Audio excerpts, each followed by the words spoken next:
We are live, ladies and gentlemen, boys and girls. We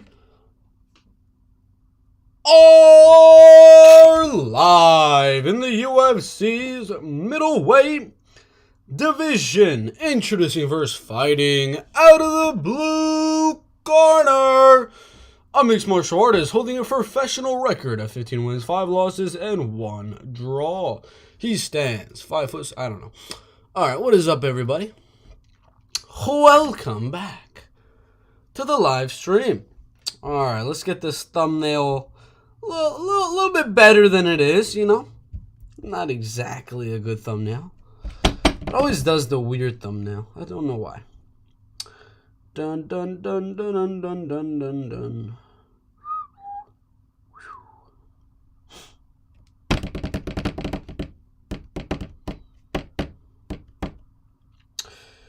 Bink, monk, bonk, bonk. Upload the thumbnail. We are live in the UFC's thumbnail division. Introducing first, fighting out of the blue corner. I can't find a thumbnail.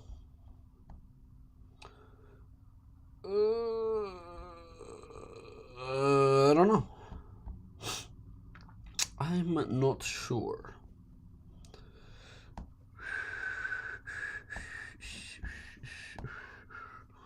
I don't know. We'll put maybe that. I don't know. I cannot think of a thumbnail. What is a thumbnail I should do?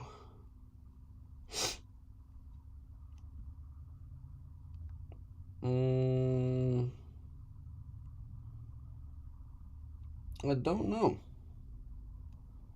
Alright, we'll just put an old Patty the Batty thumbnail on here. Dink. No way, you are... Okay. Alright. I don't know what thumbnail to do, because it's not letting me do anything.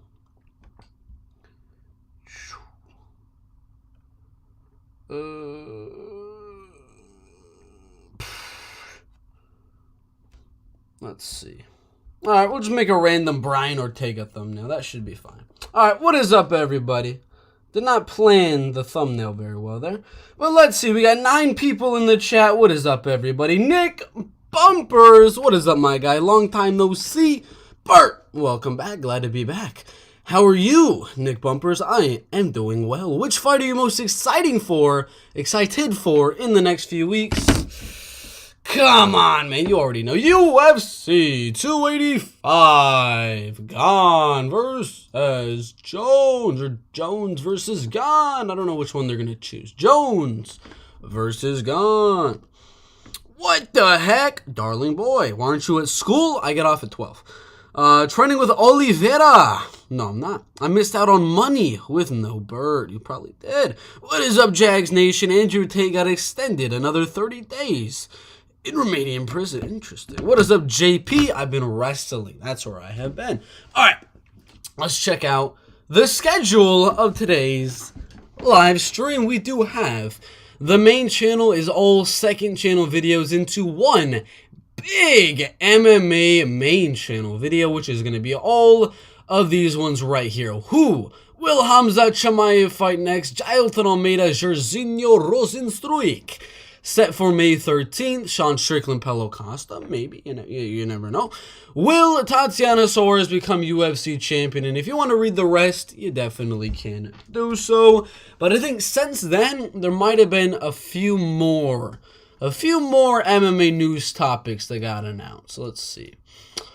Was there? No, it was after this. So Brian Ortega versus Ilia Topuria, not happening. All right. Brian Ortega versus Ilia Topuria fight not happening. We'll do that. What's the next one? There's a few more we missed. My mother doesn't want me to fight. Dustin Poirier trying to slap some guy. And then we got McGregor Chandler on Discovery Plus. I don't think we need to do any of those. But yeah, we're going to do all of these MMA news topics and make them a main channel video. All the single ones we'll just make into second channel videos. We got the UFC 285 quick pick predictions. We got Krylov Span, full card prediction, most confident picks, that type of a thing.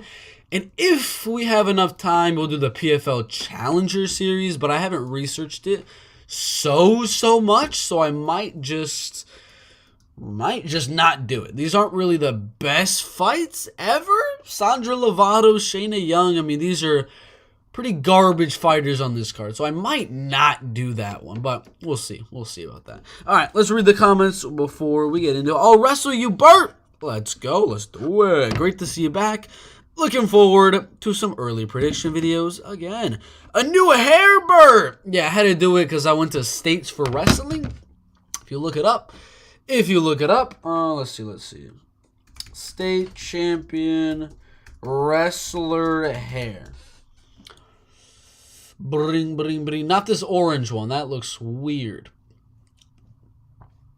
Like this, right here. That's pretty much the hair I have right there, if it's showing you on there. When you go to state, when you become a state champion or you're going to States for Wrestling, usually you go blonde. Not really blonde by the looks of it. Let me see. What are y'all seeing? Yeah, it's not really blonde. It's more dark yellow. Is that a thing? Orange, maybe? I don't know. It's not really blonde, but that's what we were going for. What is up, MMA Joey? Welcome to the chat. Alrighty then. Let's get in with... First and foremost, we have the UFC 285 quick pick prediction video.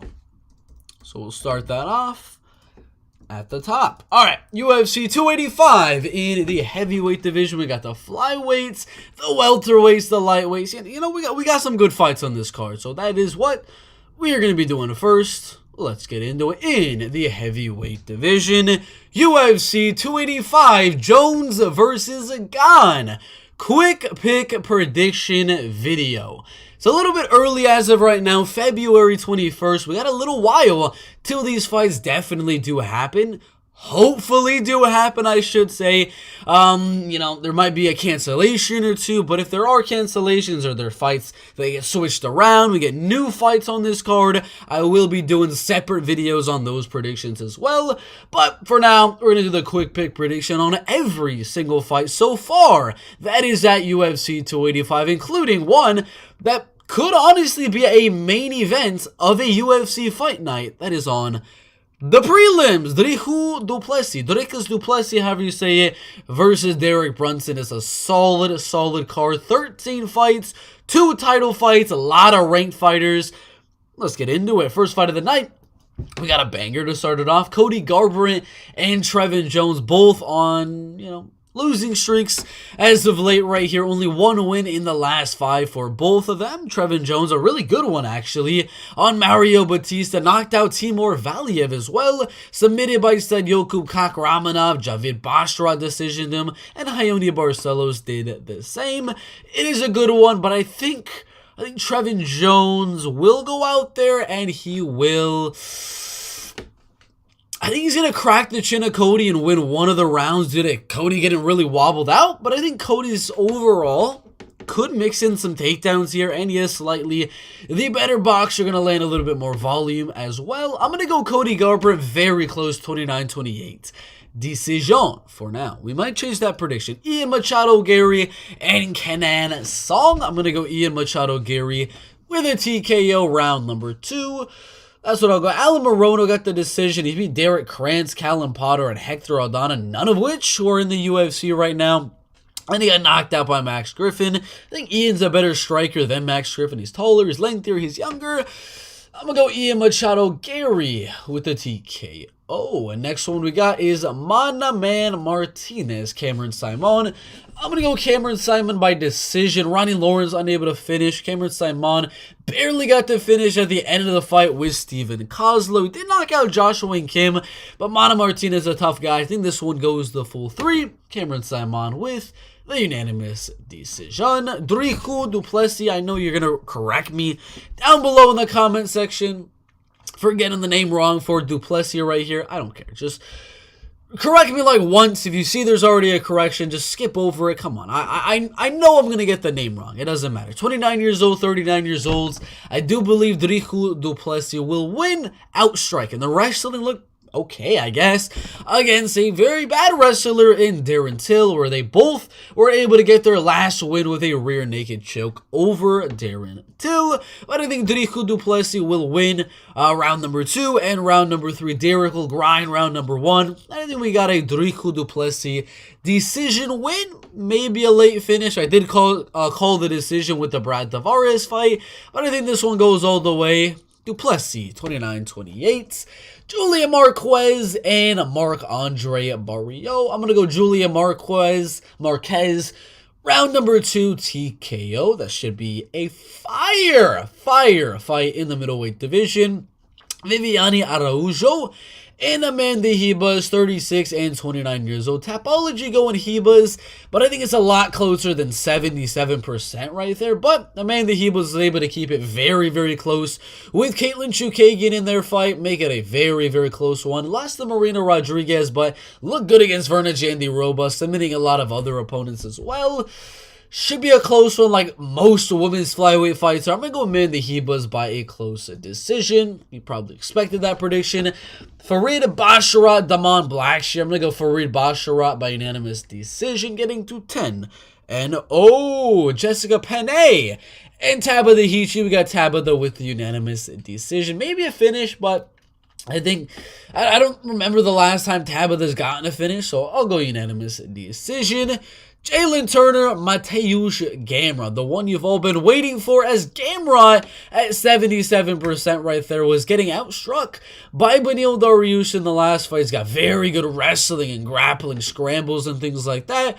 Turner is the underdog, but I have him winning this one. He's taller, he's lengthier, he's the better striker, he hits harder, and I do believe he's not going to be able to finish Gamrot. I think the one goes all the way. Gamrot could maybe finish Turner if he's able to get him to the ground, submit him, ground and pound him, something like that. But I think Jalen Turner keeps this one standing for the most part and wins 2 out of 3 and wins this fight. Shavkat Rakhmonov taking on Jeff Neal.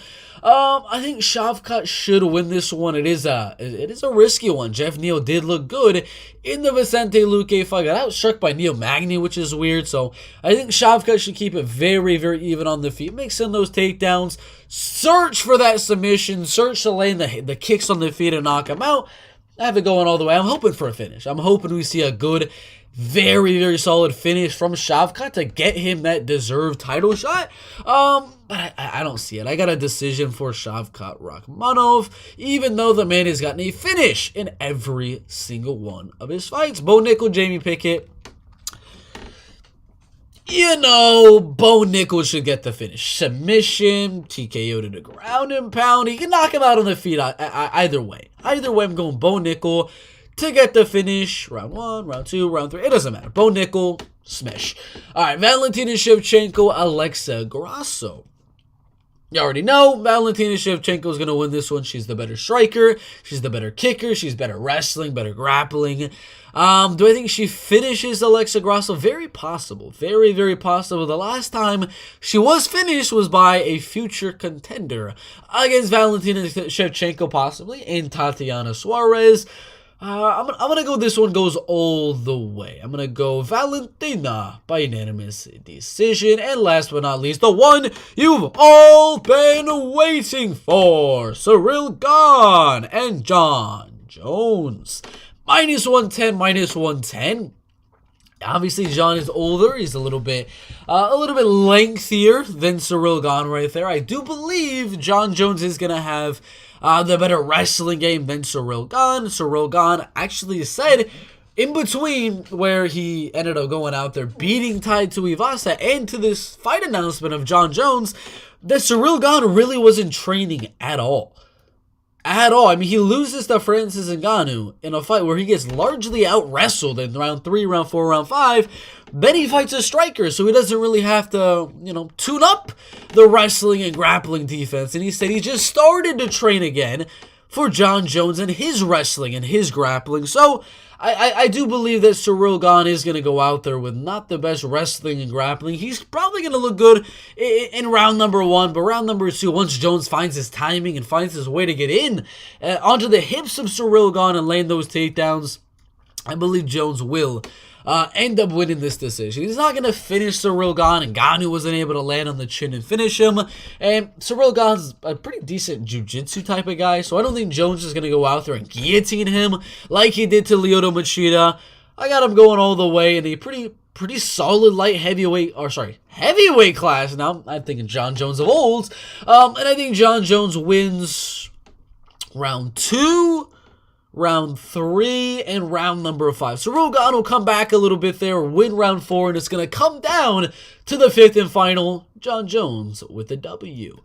What do y'all think? Let's check the best fight odds really quick. That is not best fight odds, that is best. Best fight odds, let's see if we have any underdogs. Obviously, Shavkat Rakhmonov is not going to be an underdog. We did have Jalen Turner, who is one of our underdogs on the card. Jon Jones, wow, minus 150. That is a dogger pass. I do believe it is a 50-50 type of a fight. Bo Nickel, obviously not a dog. Duplessis, Cody Garbrandt's a favorite. Simon is a favorite. Esteban Ribovics, is that one of the fights that got canceled?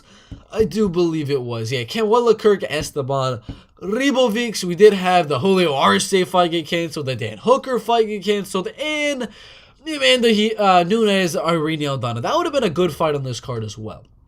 Amanda Ribas, Viviane Araújo Ribas is a slight favorite, so that one doesn't count. Julian Marquez is the underdog. I did not think he would be the underdog. That is interesting. Let's see. What does Tapology have Marquez?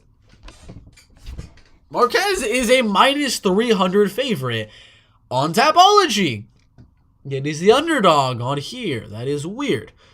He was the favorite to start out. So Julian Marquez might actually have some decent odds. Ian Gary, obviously, pretty heavy favorite. Top of the Hichi, Farid Bashara, and Valentina Shevchenko. So, yeah, we have 2 underdogs in the card in, where were they? Julian Marquez and Jalen Turner. Should be a good card. Put your predictions down below. Ding, ding, ding, ding, ding, ding, dong, ding, dong, dong. Wow, we got the $2 dono from Nick Bumpers. Thank you so much. I gotta go Jones by TKO. Interesting indeed. Interesting indeed. And we forgot to press this record button. So we're going to probably have to record my screen after this live stream, which is going to be interesting. But we shall do so. Alright, let's go back. I'll record on my phone right now.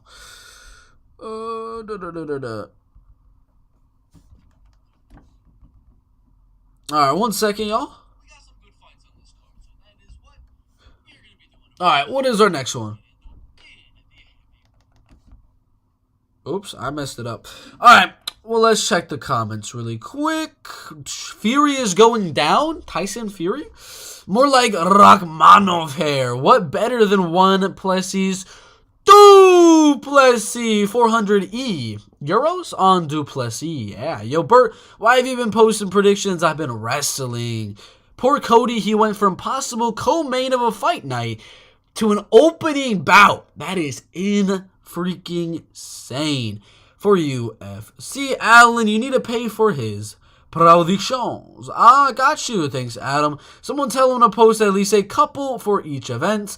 Best way to grow is frequently posting. Indeed. I gotta go with Jones by TKO. What is up, Marcus Mustard? Welcome to the chat. Alright, we did our UFC 285 quick pick prediction video. Now, for UFC Fight Night, Krylov versus Span. Let's check it out. Alright, Krylov versus Span.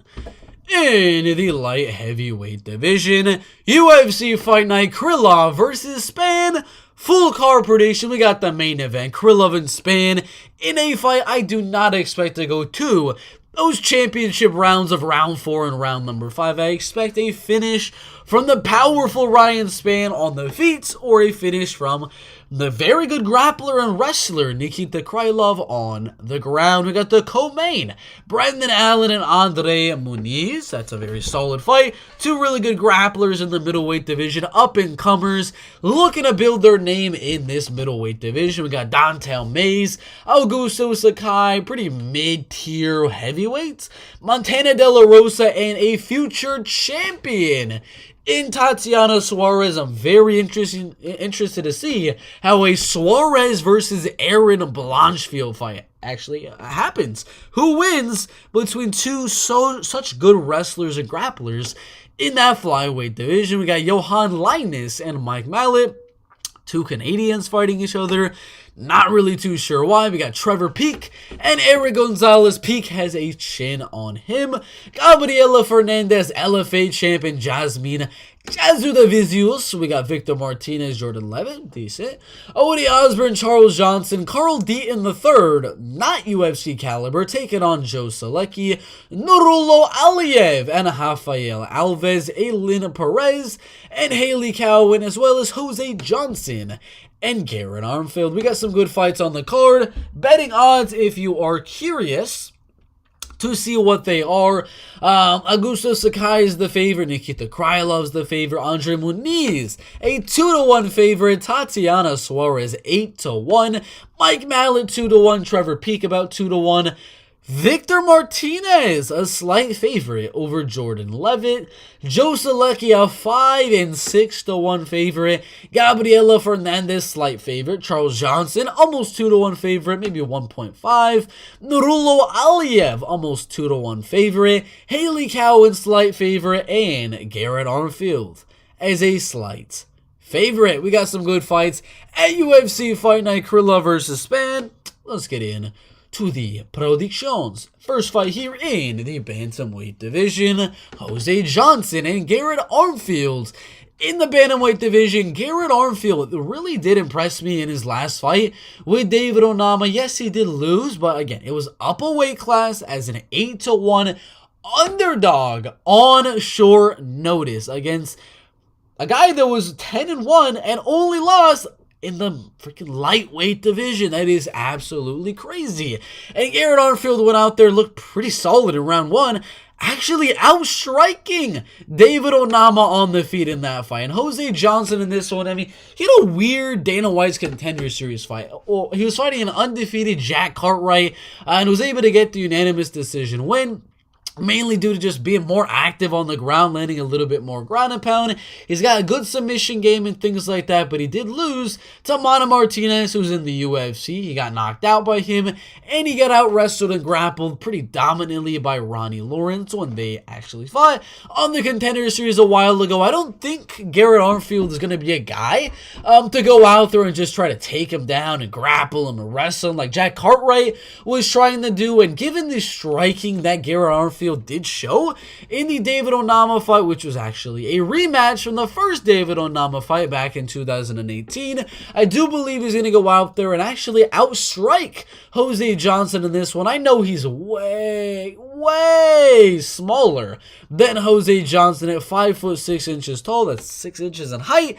And Jose Johnson is at a 74-inch reach, but with the power that he does possess, and the way that he's going to get inside of the range that he did against David Onama, who's pretty much the same build as Jose Johnson, just a lot bigger than Jose Johnson in terms of mass and muscle and things like that. I think Garrett Armfield should go out there and outstrike Jose Johnson. Do I think he's going to get a finish? It's possible. It is very possible. Mana Martinez was able to knock out Jose Johnson a while back, but I think the first fight of the night is going to be one of the best fights on the card, to be quite honest with you. There's a few other good grappling bouts and good fights like that on this card. Eric Gonzalez, Trevor Peek's going to be a banger. Mike Mallet, Johan Linus could be a very good one, and the main event. But Jose Johnson and Garrett Armfield, pretty underrated fight, as I do believe it's going to be very, very exciting. But I'm going to lean Garrett Armfield to get the decision. Next one. Go on to The women's bantamweight division, Haley Cowan and Aylin Perez. In the women's bantamweight division, taller and lengthier is Haley Cowan, who's a little bit older, but same experience and same record at 7 wins and 2 losses, beating Claudia Light in her last fight by decision, and Monica Franco with a rear naked choke. Did lose to Kelly Clayton, which is just very, very bizarre, as if you look at Kelly Clayton, she is, 2-2, lost to Serena de Jesus, a 0-0 girl, Lisa Verzosa, by a majority decision, and just stop fighting after the Haley Cowan fight. It's just a weird girl to be losing to, not a very high-level opponent, just she got caught with a guillotine in round number 2. And Aylin Perez, she's the twerker girl, if you don't remember her, from her last fight with Stephanie Egger, where she was all sorts of confident in the lead up to that one, but she kind of got dominated, taken down and controlled on the ground. She does have good ground and pound and good wrestling and grappling of her own. She might go out there and win round number 1 against Haley Cowan here. It's very possible. But I think round number 2, round number 3, that's when Aylin starts to get a little bit worse, put herself in bad positions. She's pretty unexperienced. I mean, I can't really say that when they both had the same amount of experience. But I think round 1, Aylin will look good. Round 2, she'll start to fade a little bit. Haley will slightly edge out that round. And then round number 3, Haley's going to really start to dominate and control that round. I'm going to go Haley Cowan. It's very low-level women's MMA. I got Haley Cowan by a decision. Nurulo Aliev and Rafael Alves. In the lightweight division, Rafael Alves. Interesting guy here, 32 years old. I mean, he actually took it to Damir Ismagulov. Submitted Alejandro Flores on the Contender Series over there. Took it, like I said, to Damir Ismagulov, who is a very, very solid guy in the top 15 of the lightweight division. As his freaking UFC debut, that is an insane UFC debut, went out there and just destroyed Mark Diakiese, guillotining him in the very first round. Then he lost to Drew Dober, which was a very, very good fight. Now, in the fight with Damir Ismagulov, in the fight with Mark Diakiese and Drew Dober, was there really a lot of heavy wrestling and grappling and going out there and trying to control and dominate Rafael Alves? A little bit in the Damir Ismagulov fight. There wasn't really enough time to really see that in the Mark Diakiese fight. And Drew Dober was able to get a few takedowns as well. So, the fact that Drew Dober was able to use his grappling and wrestling a little bit there. The fact that I know Diakiese was able to get the takedown, but he got submitted with it. I don't think Nurulo Aliev's the type of guy to land the takedown and just fall right into a guillotine choke submission or a triangle choke submission or anything like that. Highly doubt any of that's going to happen. So I think Rafael Alves is not going to get the finish on the ground. He's not going to submit Nurulo Aliev. He's going to look sort of like the Damir Ismagulov fight, but less striking. Damir Ismagulov spent a lot of that fight on the feet, and he looked pretty good doing so. We don't know a lot about Nurulo Aliev's striking, so it is a little bit interesting in this fight between Nurulo Aliev and Rafael Alves, as if Nurulo is not able to just completely control the fight on the ground, this could look very interesting. And this could turn into a striking fight between Rafael Alves and Nurulo Aliev. It's very even fight here. And I know coming into this fight, coming into this prediction, I was going to go like probably everyone. Nurulo Aliev by a unanimous decision, but I'm going to switch it up. I am going to switch it up. I do not think this is stylistically a very good matchup for Nurulo Aliev. I'm just going to be kind of honest with you guys right now. Nurulo Aliev does very good against these strikers like Josh Wick, able to take him down very fast, ground and pound him, finish him on the ground, beat some pretty okay guys like Kirill Kryukov right there, who's got a pretty decent ground game and things like that. But a lot of the guys that he fights in his MMA career are strikers. Rafael Alves, I guess you could kind of classify him as a striker, but if you look at how this man goes out there and tries to win a lot of his fights, a lot of them are by submission. He's got a good ground game, a good jiu-jitsu game, but he's got a lot better striking than Nurulo Aliev, in my opinion. Now, I could be completely off my rocker, and Nurulo Aliev could go in there with just really good striking. I don't really know how good his striking is as of right now because we really haven't seen a lot of it in his MMA career. So it kind of hinges on how good is Nurullo Aliyev's striking, because I don't think stylistically he's going to go out there and dominate Rafael Alves in the wrestling and grappling, therefore making this highly primarily a striking type of a fight where Rafael Alves has the power. He's got the speed, he's got the movement, he's got the dancing, he's got all of that type of a stuff in his back pocket. So I'm going to go Rafael Alves to win. I know it's not a popular prediction at all. Between anybody looking at this, you're probably like, you are crazy. The man has a last name Aliyev. He's undefeated from Tajikistan. The man should go out there and dominate Rafael Alves in this fight. I don't think so. I think it's going to be a very close one. 29-28 going either way. And I do believe that decision is going to go to my man, Rafael Alves. And if you look at the odds on a Rafael Alves decision, that is 4-1 odds right there. I mean, most likely they're saying Alves, if he's going to win this fight, it's going to be inside the distance. I got it going all the way. I got Alves by decision. All right. I thought you were tired. I am back. I am back indeed. Let's go UFC fight gang. What is up, Marcus Mustard? Thinking same thing. Not many Canadian top talent in the UFC, and here they got decent Canadians fighting each other. Why? What is the point of this? We got Mike Mallet, one of the biggest up-and-coming Canadians in the lighter weight classes, and the only guy in welterweight right now I believe has a good chance of becoming a champion. Johan Linus. Pretty similar record to Mike Mallet. Coming off a win. Who you're gonna give a Mike Mallet? Why? What is the point of that? It makes no sense in my opinion. Get some Canadians, some good win streaks going. Maybe multiple fighters. Yeah. Let me take a wild guess who Armfield fights if he wins. Who's that going to be? Look who's back. What's up, Dan? Robo Onama, imagine. Cartwright didn't want to strike with no way. No way, Jose. Serena Southpaw, shout out. And shout out the Twerk Queen, Argentina style. Bert, you do live sports commentary. You come off with that, with your voice, do professional sports. Yeah, I do want to do that in the future. If I can be a commentator for one of the lower level MMA organizations, that would be a very good thing for me. But we shall see. We shall see indeed. Elvis is a good dog compared to who he fought and lost to. This should be a cupcake fight for him. You are literally Bert's MMA. I am indeed. Bert's hair. Yeah, Bert's hair is a little interesting there, bud. A little interesting. All right, next fight in the lightweight division. Joe Solecki and Carl Deaton III in the lightweight division. Joe Solecki is younger. He is taller. He is lengthier. He's the better grappler. He's got UFC freaking experience. I don't know why it's saying CFFC is a fight that he had with Donald Cerrone. I don't even remember. Oh, okay. CFFC Pro Grappling, they're saying. All right.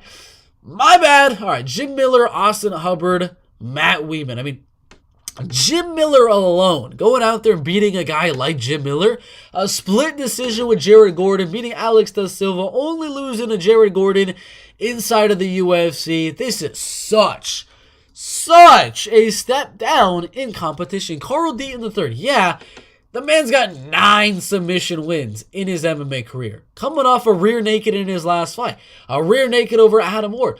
These guys are not good. 7-9, 4-8. 5-6, 0-5, 2-1, not bad. None of the guys he's going out there and submitting are anything really special. None of them are really good grapplers, really good wrestlers, or anything like that. I mean, even Abel Cullum, 21-7 guy, he's got a lot of submission wins. This guy was able to go out there, and we got a guy like Joe Solecki, one of the best grapplers. It's hard to say. I mean, especially in that lightweight division, just full of very good grapplers. You can't really say Joe Solecki is one of the best grapplers, but he's a high-level grappler in this lightweight division, and I do believe he's going to go out there, take down Carl Deaton with ease, control him on the ground, and I do believe get that finish. Round 2 or round number 3. Joe Solecki should be this big of a favorite. Come on, guys. Come on. Joe Solecki, submission, round 2 or round number 3. Alrighty then. Alrighty then. Da-da-da-da-da-da. Hello, Bert. It has been a while. It has indeed. I gotta go blow my nose real quick. One sec.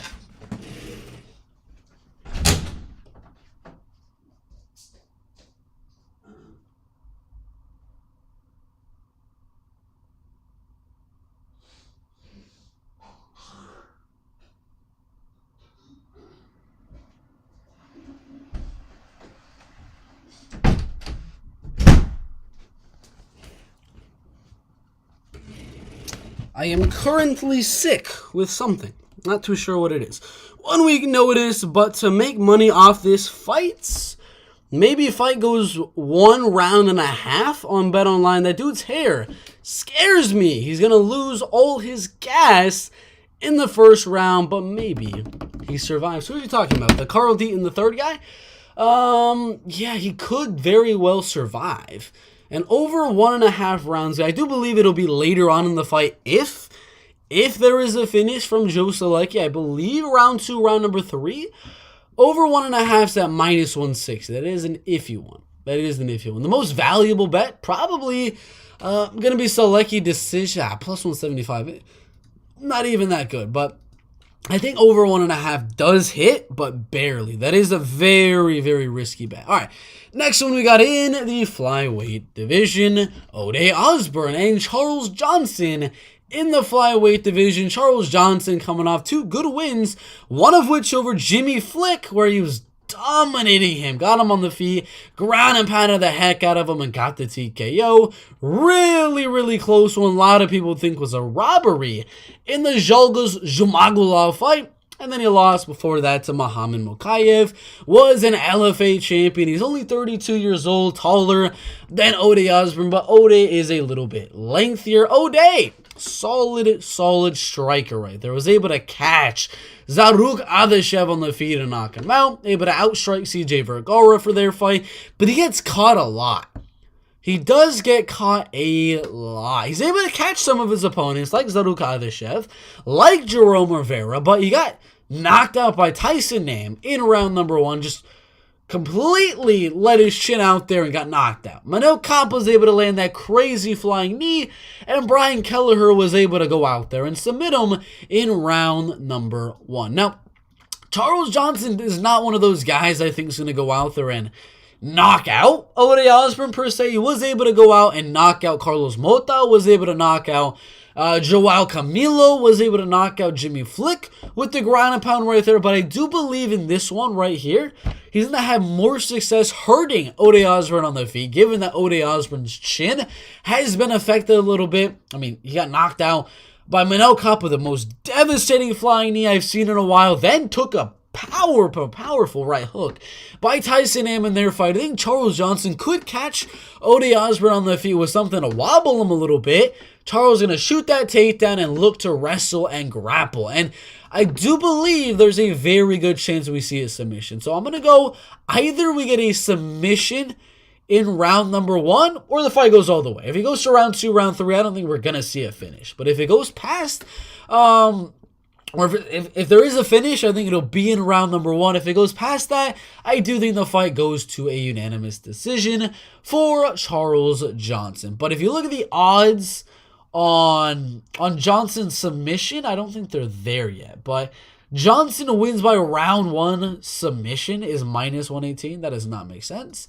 Johnson decision is at plus 240. I believe my prediction here is going to be Johnson submission round number 1 or Johnson by unanimous decision. There's just no odds on just specifically submission for some reason. I do believe those are going to be a lot higher because a lot of people are seeing a lot of TKO wins from Charles Johnson recently, but he doesn't really have that crazy type of a power. I think he's going to go out there and submit Ode Osbourne in this fight. It's a weird one. It is an interesting one in my opinion, but I'll go Charles Johnson by submission round 1 or with a unanimous decision. Jordan Levitt and Victor Martinez in the lightweight division. 27 and 31 years old. Similar height, similar reach. I don't know why Victor Martinez is the favorite here. He beat Jacob Rosales 1 year and 4 months ago. Jacob Rosales is not a good fighter by any means. I mean, yeah, obviously he got on a Dana White's Contender Series. That's gotta count for something. But since then, the man got TKO'd by Darren Smith Jr. Darren Smith Jr., a guy that lost to Roosevelt Roberts, Ryan Filigami, Chris Saunders twice. The man lost to Chris Saunders. That's not very good. That's not a very good thing to have on your record. And that Victor Martinez was unable to finish a guy that got finished by not that good of a guy just one fight after that. He's got good striking. He's got decent takedown defense.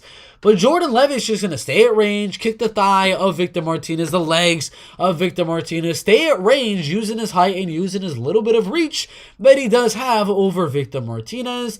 And he's going to mix in those takedowns. I don't know why he's the underdog. I do believe it is a pretty 50-50 fight, I guess you can say. But, I mean, man, Victor Martinez got guillotined by an 0-2 guy. Got armbarred by Luke Flores, who just... He's okay, 9-2 right there, nowhere near the level of Jordan Levitt, whereas we saw Jordan Levitt submit this guy in Luke Flores. Jordan Levitt submitted the guy that submitted Victor Martinez. He lost to Eric Gonzalez as well. Eric is not that good. Come on, guys. I do believe we see a decision here. He hasn't been finished since 2015. I don't think we're going to see a finish in this one. But I think Jordan Levitt will control this one on the ground, get some back position, Aljamain Sterling it a little bit, possibly get a triangle, maybe get a rear naked, something like that. But I think the one goes all the way. I think this one does go all the way. It is a close one, though.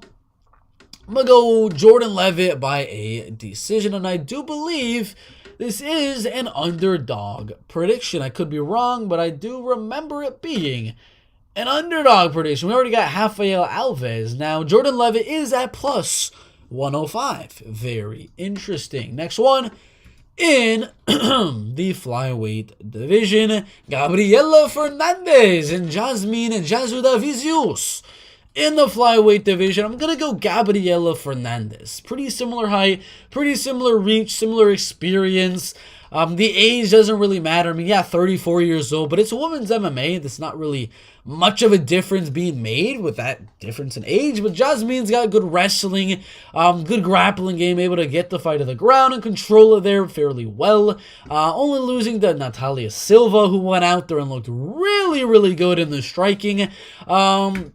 I don't really like Jasmine Jasudavicius striking. She's a little slow, a little stiff and things like that, but I don't think this is going to be a striking fight. If you look at a lot of Gabriela Fernandez's fights, she's a very good on the ground, very, very solid on the ground. Was able to submit Carolina Martins in round number 2. She got a submission to strikes, taking the fight down and ground and pounding Edna Oliveira. 2 decision wins over undefeated girls and a rear naked, another TKO as well.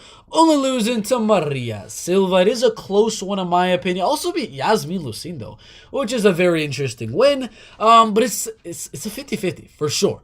For sure. We're not going to know till about 1 minute in where one girl is just outstriking the other girl or one girl gets a takedown on the other girl. This is one of the live betting scenarios. Like this fight with Gabriela Fernandez and Jasmine Jasudavicius, I'm saying right now, do not put any money on plus 100 or minus 125. Wait for a live bet. Wait for a live bet. This is one of those type of a fights where we need more context because we don't know if Jasmine's going to be the better striker. Because she's not really that good of a striker, and Gabriela doesn't really strike all too much. She's mainly taking the fight down and winning the fight that way. But does she have better striking than Jasmine? Does Jasmine have better striking than Gabriela? I think it's pretty even right now. They're both not really the best strikers, so who knows? If we get 2 grapplers and one of them cancels, and the grappling and wrestling cancels itself out, we get a 3-round striking fight with Jasmine and Gabriela Fernandez. Who is the better striker? I'm not really too sure. I'm really not that sure. So it's one of those, I don't even want to do a prediction because there's not really much technique behind this type of a prediction because we don't know until like a minute 30 into the fight where we're like, all right, Jasmine's jab is improved. She's doing really good. Oh my gosh, she developed a good leg kick. Gabriella, wow, was that a spinning kick to the body? We don't know what new techniques and things like that they've developed into their striking, which both of them, they need to have developed something because they're really not that good on their feet. So it's a weird fight. It's a very, very weird one. Not one I like to predict, but I'll go Gabriela Fernandez. 29-28 split decision. Very, very close one. Could go either way. We shall see. Next one in the lightweight division. Trevor Peek and Eddie Gonzalez in the lightweight division. Fight of the night is very, very likely. I mean, it says Eric Gonzalez and Trevor Peek, but it should say just fight of the night contender. That is all you really need to know. Trevor Peek was in a war. And it wasn't a long war. It was not a long war on Dana White's Contender Series. Just half of a fight. 2 minutes, 37 seconds into round number 2. I'm telling you, it wasn't really a war per se. Round 1, Trevor Peek was getting dominated, like destroyed on the feet by Malik Lewis. Malik Lewis was looking like a bat out of hell, going out there for that freaking finish. And he looked dang good in that round number 1. And then I saw him take a real big deep breath in between round 1 and round number 2. And I knew. I was like, oh my gosh, this dude's about to make a comeback. Right as round number 2 started, Trevor Peek went crazy. Went forward, body shot, body shot, body shot, uppercut, overhand, landing just big shot after big shot after big shot. Man's got good cardio, he's got a good heart, he's got a good chin, and he puts on wars. All 7 victories by KO, TKO, round 1, round number 2. Even knocked out former UFC fighter Kama Worthy. And it's not like Eric Gonzalez is going to go out there and try to wrestle and grapple with Trevor Peek. Not going to happen.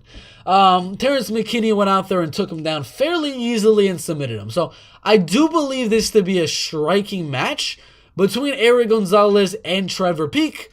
And not a 3-round striking fight. This should be 1 round, 2 rounds if we're lucky, in an all-out war of a fight. So I'm going to say it right now. I'm going to go Trevor Peek by a 2nd round TKO. But are you going to bet it? Should you bet it? Nah, not really. Not really. Minus 210 even. Minus 174 if you're lucky and you're on that betting on site. It's such a risky fight to bet. It is such a risky fight to bet. If there is a bet to make on this one, it would have to be maybe Peek scorecards no action, because I really don't see Trevor Peek going out there and getting finished. The dude's got an iron freaking chin, and his comeback ability is just absolutely freaking insane. And yes, Eric Gonzalez gets a few finishes, but like finish Oziel Rodriguez, a 6-6 guy, a 50-50 record. Before that, it was 2019. I mean, he's got 2 decision wins on Mikkel Tukto and Yoel Jimenez. Just a lot of random guys on his record that are going all the way with Eric Gonzalez. If there's a guy out here getting the finish, it is Trevor Peek. So if you're going to bet anything, don't bet that money line. Go down a little bit further and get the scorecards no action on Trevor Peek. But it's a good fight. Not a good fight. It's a great fight. Trevor Peek taking on the man, the myth, the legend, Eric Gonzalez. I'm going to go Trevor Peek, round 2 TKO. Should be a freaking banger, goddamn.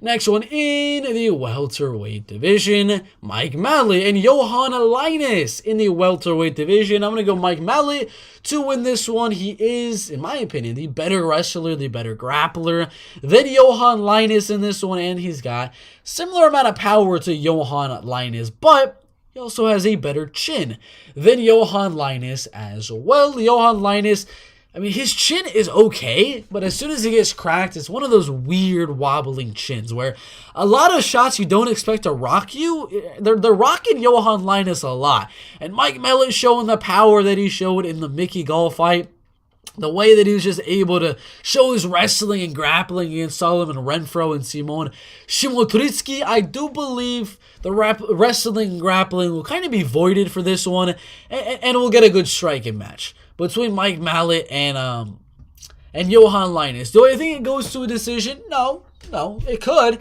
It very well could, but if Gabe Green's able to get that finish, I do believe Mike Mallet should also be able to get that finish. Mallet by TKO, my prediction is at plus 175, which are the same odds for the fight to go all the way to a decision. I don't think so. I got a TKO win for Mike Mallet, getting 2 KOs in a row in the UFC. Tatiana Suarez and Montana De La Rosa in the flyweight division. Sorry about that. Tatiana's smaller. She's less lengthy. She's a little bit older than Montana De La Rosa. Do I care? No. Viviane Araujo going out there winning. Macy Barber's going out there and winning. Out wrestling, out grappling, and things like that. She got a draw with Mayra Bueno Silva. Was able to beat Ariane Lipski and things like that. I don't care. We can look at the whole resume of Montana De La Rosa, but for her to have 7 losses to way worse opponents than Tatiana Suarez, you already know.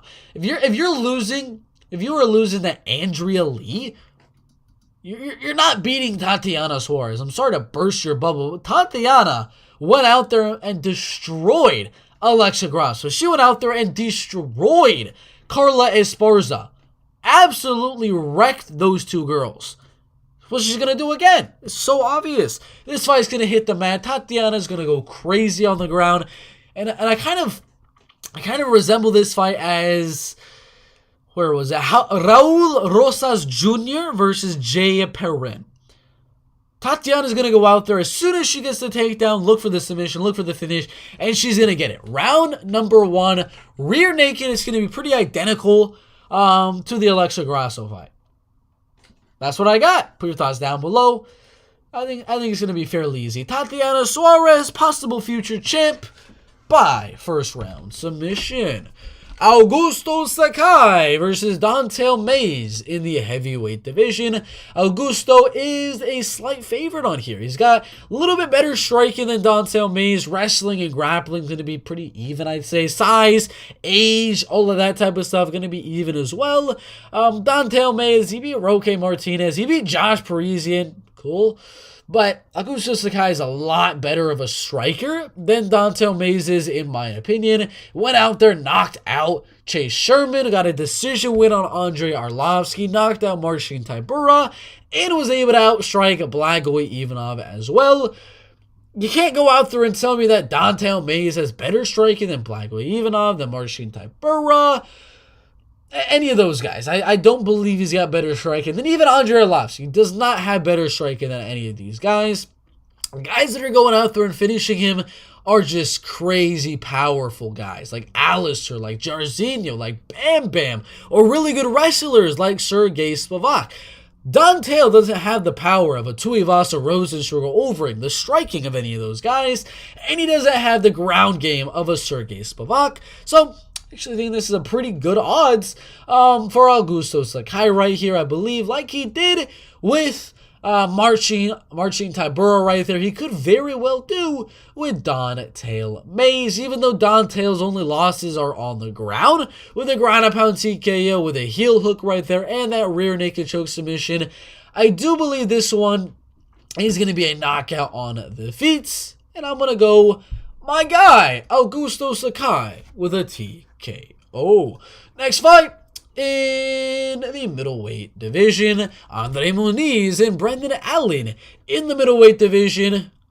I got the dog, ladies and gentlemen. Brendan Allen, by a decision. He does have a similar record to Andre Muniz, a little bit worse, but he did fight a lot better competition than Andre Muniz has in his MMA career. I mean, every single person that Brendan Allen has lost to is in the UFC. Even his third pro fight, it's a UFC fighter, Trevin Giles, who was 5-0 undefeated at the time, Eric Anders, who was 8-0 undefeated at the time, and Anthony Hernandez, who was 6-0 undefeated at the time. And what is up with them just feeding him really, really good guys on the regional scene? I mean, he even beat Aaron Jeffrey, a guy that's like the number 1 or number 2 contender in the Bellator middleweight division. Kevin Holland as his UFC debut. did really good, submitted him in round number 2. Got a good win over someone that's not in the UFC. A good win over someone that shouldn't be in the UFC anymore. And then Sean Strickland, who's a top 10 UFC middleweight. Beat Carl Roberson, who's not in the UFC. Took the O from Punahele Soriano. Solid fighter right there. Lost to Chris Curtis, a top 15 fighter in the middleweight division. Lost to someone that's not in the UFC. Got a really good win over a pretty solid middleweight right there. And Krzysztof Jotko, a former top 10 UFC middleweight. This guy has fought way, way better guys than Andre Muniz has in his professional MMA career. He's looked good recently against some solid opponents like Ronaldo Souza. Was able to inverted armbar him, and Eric Anders as well as Uriah Hall. Do I think he's going to beat Brendan Allen on the ground? No, I don't think so. Brendan Allen is actually quite legit on the ground. Submitted Krzysztof Jotko. Carl Roberson went out there, submitted Kevin Holland, Aaron Jeffrey. He's got legit wrestling, legit grappling, and a legit ground game. Andre Muniz and Brendan Allen are pretty even on the ground. Again, I give the slight edge to Andre Muniz in terms of grappling and wrestling and things like that. But it's like a Colby Covington, Kamaru Usman type of a fight. If they're both good on the ground, what's gonna happen? We get a striking fight. Brendan Allen, in my opinion, is the better striker. I think he's gonna go out there and outstrike Andre Muniz on the feet. He's a little bit taller. He hits a little bit harder. Better kicking game. More volume, and I think he probably has a little bit more power than Andre Muniz as well. I don't see a finish from Brendan Allen right here, but I see a 3-round striking fight. There are probably moments where Andre Muniz is going to try to get the takedown. That's why he's probably going to win one of the rounds due to getting the fight to the ground at some point or another. But for the most part, I think the fight goes all the way and we get mostly a striking battle that Brendan Allen will slightly edge out in a 29-28 decision. The last one in the light heavyweight division.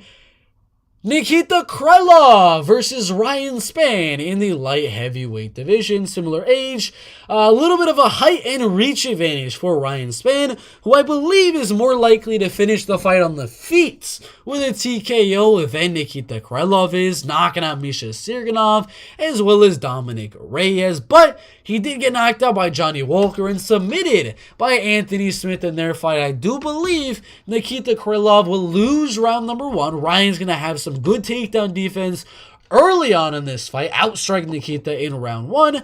Round 2, Nikita's going to land some good shots on the feet, take the fight down, and get on top of Ryan Spann. Round number 3, Ryan's going to get a little bit tired. Nikita's going to kind of go in on that tired Ryan Spann, get the back, submit him, or get on top and ground and pound TKO him. I'm going to go Nikita Krylov with a round 3 ground and pound TKO or a rear naked choke submission. A solid fight there in the light heavyweight division. Nikita Krylov rear nakeded last time OV St. Preux. A few guillotines, but a lot of guillotines and rear nakeds on his record. Good fight. Put your prediction down below. Alright guys, those are my full card predictions for UFC Fight Night. Krylov versus Spann. I got Nikita Krylov, the favorite, winning that one. I got Brendan Allen, who is the underdog, plus 193, a 2-1 underdog. In Brendan Allen right there, I got Augusto Sakai, slight favorite. Tatiana Suarez, huge favorite. Mike Mallet, 2-1 favorite, I believe. Trevor Peek, 2-1 favorite. Gabriela Fernandez, slight favorite. Jordan Levitt, the underdog. Charles Johnson, I believe 1.5-1 favorite. Joe Selecki, big 5-1 favorite. Rafael Alves, another one of my underdogs. Got a good amount of underdogs on this card. Rafael Alves, almost a 2-1 underdog. Haley Cowan, a slight favorite. And Garrett Armfield, a 1.5, maybe even 2-1 favorite. 3 dogs on the card. Rafael Alves. Where is the other one? Brendan Allen and Jordan Levitt. Those are the predictions. Like and subscribe. We'll see you in the next one.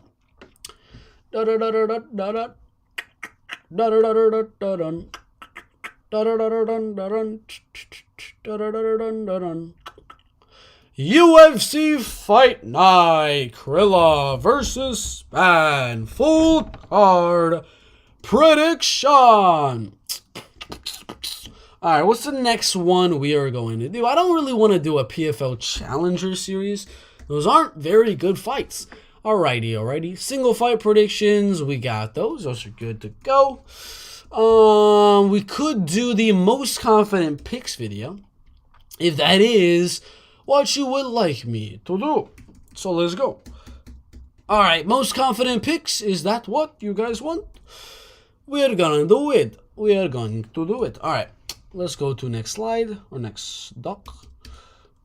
Alright, we'll do most confident picks. What's up, Felipe Sayes Kiekebush? What's up, my guy? Got to go, but such a great show. Good luck, everyone, on their bets. Good luck to you, my man, Justin of Vegas, and glad to see you here in the chat. We got UFC Fight Night, Krilla versus Span. We're going to go confident picks now. Y'all remember how it goes. It's been a while, but we're going to get it going. All right, we go on to the UFC light heavyweight division. UFC Fight Night, Krillov versus Span. Most confident picks. We are going to go number 1 most confident to number 2 most confident, and then to number 13. We're not even close to confident on you. That is a damn 50-50 fight. So we got a few sections that we're going to name them in super confident, almost confident, which is right in between. You're like, you're a little bit more. If they were just a little bit better or their opponent was a little bit worse, they would be a confident pick. They're just an almost confident pick. We got the slight leans, and then we got the 50-50s. We got a few sections to be had on this one. Do I have any super confident picks? Yes, I do. Do I have any confidence? Of course I do. We got some good ones on this card. But at first, I'm going to highlight all the people I do think are going to win. If you want to watch the full card prediction video, you definitely can do so to see my reasoning on why I think all of these fighters are going to win. As you can see, we've already got an underdog on this card. So let's bull them up a little bit right here. And then we'll put our confidence percentage on every one of the fighters at UFC Fight Night, Krillov versus Span. All right, we got a few more to do. We'll start off with our most confident pick of the card so far, and that is obviously, if you didn't know by now, you probably are going to know in a second. It is obviously going to be Tatiana Suarez in the UFC's flyweight division. She is going to be, let's pull it out a little bit, a solid 90% favorite. Tatiana Suarez is by far our most confident pick on this card. And it's not even close. Ladies and gentlemen, it's a little bit close with Joe Selecki, but that's what we're going to have for Tatiana Suarez as our first super confident pick of the card. Let's write that down. Super confident picks. All right, super confident picks. Number 1, we got Tatiana Suarez as our first super confident pick of the card. Number 2, you already know, I already said it. It is going to be Joe Selecki taking on Carl Deaton right there, and he's going to be a solid 82% confidence. We'll probably go more than that. We'll go 85% for my guy, Joe Selecki. Now, after that, I don't think there's any more super confidence. We got Brendan Allen, Augusto Sakai, Mike Malley, Trevor Peek, Gabriela Fernandez.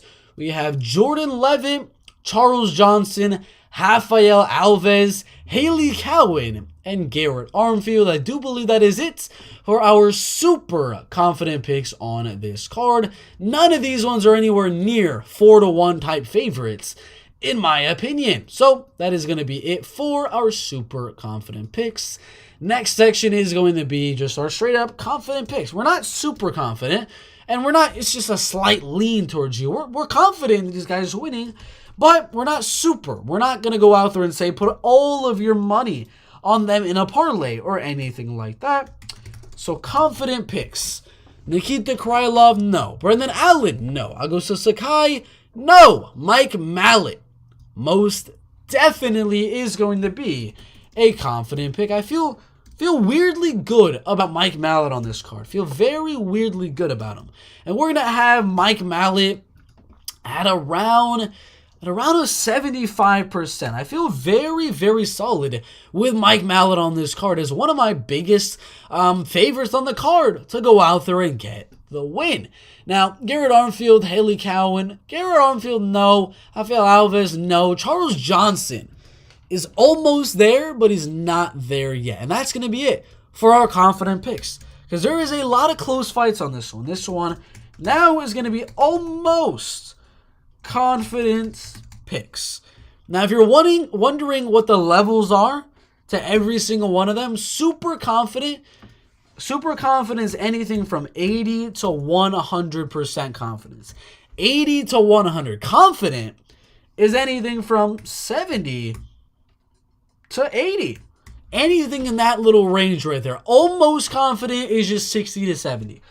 60 to 70. These are around like 2-to-1 favorite type of fighters. Some of them are almost 2-to-1 favorites, a little bit more than 2-to-1 favorites. That's right around the range of a lot of the fighters that are on this card. Brendan Allen most definitely is not going to be there. Nikita Krylov most definitely not going to be on there. Augusto Sakai, no. Trevor Peek, no. Gabriela Fernandez, no. Jordan Levitt, no. Charles Johnson is going to be a yes. We're going to have Charles Johnson on this list. And I'm going to add Augusto Sakai. He's very low on here, but he is going to be on here as one of the almost confident picks. Charles Johnson, we're going to have him at a solid 69%. Stop laughing. Down below in the comments, Augusto Sakai at 62%. Feel weirdly good about Augusto Sakai. He doesn't have a chin, so don't put all your money on Augusto. You never know. He could easily go out there and get knocked out. But that's where I'm going to have him as an almost confident pick. And then after that, we got our slight leans.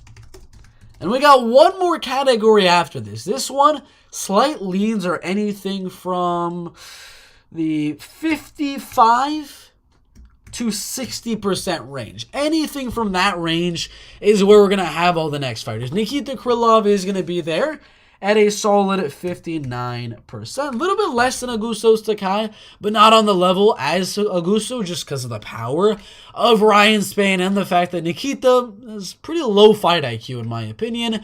Trevor Peek, probably going to be next on this one. We'll move him to around a 57.5% confidence. That's right around where I would put him. 67.5%. Garrett Armfield would probably be next on this. And I would have him at a 56%. Brendan Allen, Gabriela Fernandez, Jordan Levitt, Rafael Alves, and Haley Cowan. And this is our last section right here. 50-50 fights. 50-50 fights. Obviously, my percentage isn't actually going to be 50-50 because it's anything from 50 to 55%. And we're going to start it off with Haley Cowan or Jordan Levitt. Haley Cowan or Jordan Levitt. We're going to start off with Jordan Levitt as our most confident 50-50 fight. Obviously, I'm nowhere near confident on anybody in this 50-50 category because, again, these are some really, really close fights. But we're going to have Jordan Levitt at 54%. Confidence on him. We're going to have Haley Cowan after that at a 52%. I'm not at all confident on these guys right here. These are some really, really close ones. Brendan Allen, Andre Muniz, Nurullo Aliev, and Rafael Alves. Gabriela Fernandez. We're going to have Gabriela last on this list. Rafael Alves, I believe I'm a little bit more confident in Rafael than I am on Brendan Allen. So we're going to have Rafael up here at a solid 51.5%. Brendan Allen at 51%. And then Gabriela Fernandez has 50.5%. That is it, ladies and gentlemen. All right, let's make it a little bit smaller so it'll fit, you know. Let's go 10. All right, that fits on the screen. Let's do it like 12. All right, that should be good to go. So, most confident to least confident on this fight card. We got Tatiana Suarez at 90% confident. Joe Solecki at 85% confidence. These are kind of like parlay piece worthy. Mike Mallet also is parlay piece worthy at 75%. Has a little bit more value than like a Joe Solecki or a lot of the other fighters that are on this card, especially like some of the favorites that are on this card. We got the almost confident 60 to 70, Charles Johnson and Augusto Sakai. Nikita Krylov, we got Trevor Peek and Garrett Armfield, all as slight leans, 59, 57.5, and 56%. And as usual, there's going to be a lot of those 50-50 type of fights. You already know. 54%, 52, 51, 51, and 50 for the pretty 50-50 fights on the card. And Jordan Levitt winning, Haley Cowan winning, Rafael Alves winning, Brandon Allen winning, and Gabriela Fernandez. These are the fights that I have as 50-50. These are the slight leans. These are the almost confident picks, the one confident pick, and our super confident picks.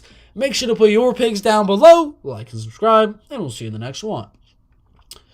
Dun dun dun dun dun dun dun dun dun dun dun dun dun.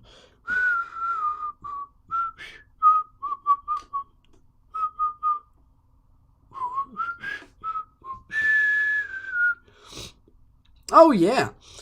I already read that one. Oh, crap. Bert is back. Surprise, surprise. Yes, indeed. Bert MMA is back in action, ladies and gentlemen. Alrighty then. Alrighty then. Let's go to this really quick, brother. Oh, the stories are no longer available. This is tough. This is tough, brother. All right. Well, that's probably it for the live stream. I was going to do an MMA news one, but a lot of them are a little bit outdated as of right now. It's a little bit too late. So thank you guys for watching the live stream. We got the predictions out, the confident picks, and the quick picks for next week as well. Thank you guys for watching. See you in the next one.